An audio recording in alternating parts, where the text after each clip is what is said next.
Item number two, Texas and Arch Manning are in trouble.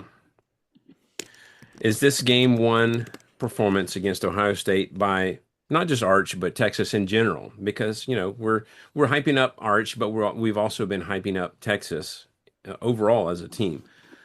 Are they in trouble? What do y'all think? I'll defer to Jesse. I'll let her go first. I no, I think it's too soon to tell. Like I said with the rankings, what are you basing that on? Like, yes, we have one game to go on, but again, this is the first time that most of these guys are starting for Texas. They were in a really hostile environment. They were playing the reigning national champions, again, who also had a lot of guys that were new. But to say that they're in trouble at this point, I don't think Sark is worried. I think he knows exactly what they need to work on. It's obviously going to work on the fundamentals over and over again with Arch, but to me, it starts with the O line as well. And their defense looked decent. So I don't think it's trouble in Austin. Are they a number one team right now? Probably not, but that's not to say that they're not a top 25 team and that they're going to have a terrible season. Relax. Matt? I'm with Jesse. I think we're putting a lot of pressure on this kid. Like, everybody is all about the instant gratification right now. We just talked about it with the Bama stuff. I want to win national championships. I want a Heisman contender. I want blah, blah, blah. Like, that's just the way that humans are kind of wired now. Thank you, TikTok. That's just the way that we kind of operate. It's a short form content, man. It's ruining your brain. It's worse than alcohol. We had that conversation this weekend. But here's the thing, like, Arch Manning has all the tangibles. He's tall, he's got good motion. He did have a couple of issues on Saturday. But I mean, this is a kid that in relief last year threw for 9 touchdowns and only 2 picks. He almost threw for 1,000 yards last year. Again, most of that was coming in for relief after it was mop-up duty. But, like, he has the tangibles. Like, he'll get there. It's just you got to give him some time. Now, I know he's a redshirt sophomore, so this is actually technically his 3rd year in college football.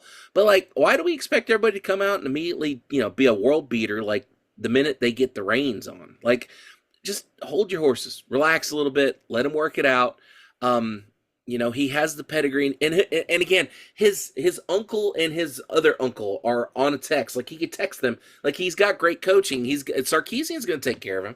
I'm not worried about Arch. Now, they shouldn't have hyped him up to the point where everybody was. They just set the kid up for failure from day one with the Yeah. amount of hype that was around. I mean, remember last year when Texas was like the number 2 or 3 team in the nation, and they're doing interviews and they're talking to Arch, but they're not talking to the guy that actually starts a quarterback. Like, they've been waiting to kind of put this kid on a pedestal. And then when he falls off the pedestal, you're like, oh, he's done. He's washed. Get him out of here. He's Yeah. garbage. Give him a minute. You got to give him a second to kind of get his ducks in a row. This I mean, it's just that instant gratification stuff makes me nuts in football anyway. So Dare I say, let him cook? I was going to say that, but I did that the other day in class, and I think I killed a kid. So I'm not doing Oh it. gosh. I can't say that. So this is probably a dangerous analogy, but Matt, Ooh, Wes, um, watch yourself now. do you remember when the Phantom Menace came out, episode 1 for Star Wars? I was there. I was So 15. it got some major hate when it first came out, right? Yes, it did. Now, Everybody was mad about Jar Jar. They were mad yeah, about the Jedi's, the midichlorians. There was so much yeah. stress.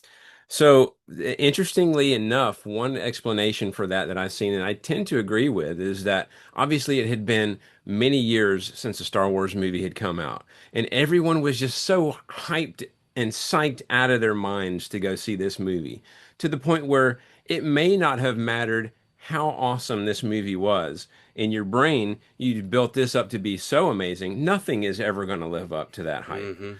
I wonder if something like that has happened with Texas and Arch here. Obviously, they had a less than stellar performance in this first game, but I also wonder if we've hyped them so much that we've put them on a pedestal and we don't even expect them to make mistakes, which we all know is possible. They're human.